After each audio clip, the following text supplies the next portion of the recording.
Quick Dick coming to you from Saskatchewan, Canada here today with a special edition of Quick Dick on a Saturday because it's Canada Day. And today we're going to be doing the Canadian ABCs. Now we're going to do these ABCs by me showing you a motorcycle trip that I took way back in 2019 all the way across this great country because there's some awesome places that we can see and talk about, and we'll talk about a few other things along the way, but what the heck, let's rock and roll. A is for Alberta. They're basically the Canadian version of Texas. Big oil and lots of cattle, and they're currently in a competition with the three prairie provinces to see who can have the most fuck Trudeau flags. B is for British Columbia. British Columbia is a beautiful province, rich with forestry and a hell of a lot of natural gas up north. But they're kind of like that stoner cousin that you don't want to admit you're related to, but you need them around so you can export your goods off of their west coast. So every now and then you just pay their rent for them when they can't do it to keep them around. C is for the Cabot Trail, which exists in the province of Nova Scotia. And the Cabot Trail is one of the most breathtaking things you will ride in Canada on a motorcycle unless you get stuck behind Fred and Marlene that are retired in their motorhome on it. But if you get to Marguerite Harbor on the Cabot Trail, you are going to run into some of the finest Nova Scotianers out there, and they are going to feed you enough crab so that the next morning you will be swollen up thicker than the Michelin Man. D is for Dinosaur Lake, which is just outside of Hudson Hope, BC, and is just downstream from Williston Lake, which is the largest lake in the province of BC, and it is the start of the Peace River that flows almost 2,000 kilometers, and if you get just south of Fairview, Alberta, you get to cross it on another D, which is the Dunvegan Bridge that is this spectacular bastard, and when you cross it in the wintertime, when you're working in the oil field, it can be a pretty beautiful sight. E is for East, eh? We have the easternmost point on the North American continent. It's a place called Cape Spear. It is located in a province called Newfoundland, which is a province that welcomes you by getting you to kiss a fish, eat a piece of bologna, and drink something called screech, which is basically turpentine in a bottle that you can find on George Street in St. John's. F is for Fundy, the Bay of Fundy, which is between Nova Scotia and New Brunswick and is home to the largest tide changes on the planet due to the pull of the moon's gravity. Unless you're a flat earther, and then here the world just dips a couple times a day.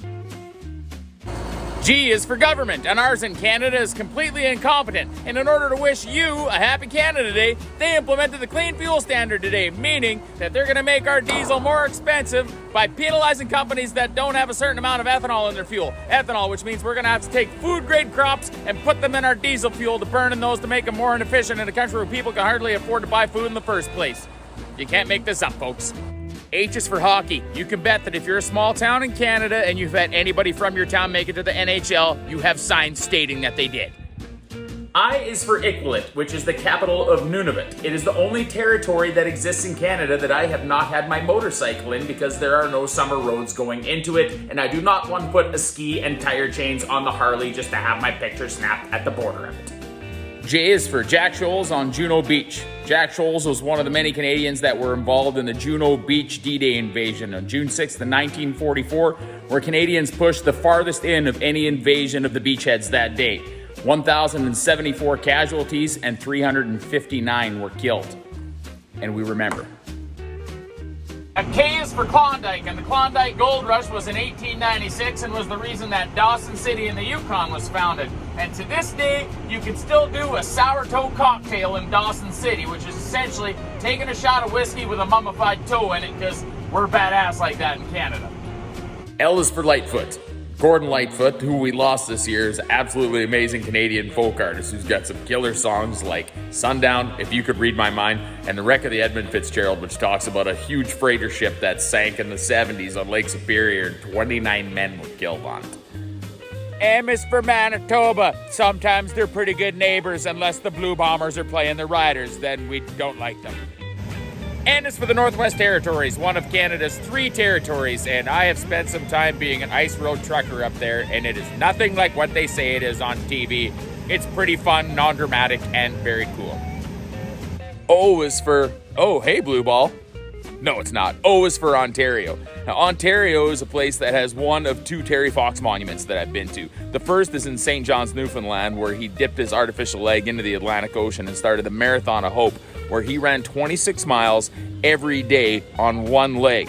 Unfortunately, he had to end the Marathon of Hope right here, 3,339 miles later, just outside of Thunder Bay, Ontario, where cancer had come back and unfortunately took his life. Terry Fox is a Canadian hero. P is for Prince Edward Island, another province out in the Maritimes that's home to the Confederation Bridge, which is the longest bridge in the world that crosses frozen water. I also lost the tail light off my Harley Davidson while crossing that rough bastard. Q is for Quebec, La Belle Province. Now, I know a lot of people got a bad opinion about Quebec out west here, but if you go to Quebec and find someone like my friend's sister to be a tour guide, you will find that Quebec is full of history and has a whole bunch of awesome people out there that love to feed you poutine. R is for Red River, which flows through Winnipeg, and if you go just north of Winnipeg to a place called Lockport, you can do some of the most fantastic catfishing on the planet. Unfortunately, just like Winnipeg's football team, their catfish are very greasy.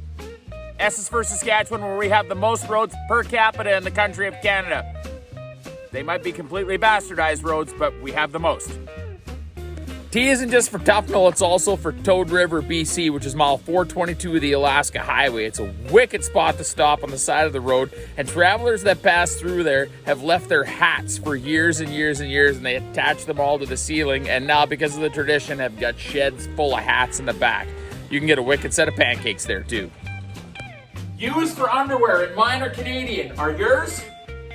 V is for things like versatile, Mandaco, and Borgo, because they're made in Canada, Western Canada. And the best part about any of this stuff that's made in Western Canada is that it's not the You Bastard Tractor Company. W is for winter, and we get it really bad here in Canada. So when the trees are green in the summertime, we enjoy it, even though we have mosquitoes, wood ticks, bees, and badgers. And Y is for the Yukon, which was the last provincial and or territorial crossing that I had to capture with me and my motorcycle in it on this 26,500 kilometer trip that I did across this country. It made me absolutely fall in love with it. And I got that picture with one of my good buddies, Spencer, and man, just hitting the road on a motorcycle is a great way to see this country, especially if you're with one of your good buddies. And Z is for, yes, it is the end of this Canadian alphabet. And it's Z, not Z, because we're in Canada and that's just how we roll here. Hey, go enjoy Canada today, my friends. Go find your friends, go find your neighbors, go find your family, go drink some beer, have a good time, swim in the lake, enjoy this beautiful country that we get the opportunity to live in, and we'll catch you next time.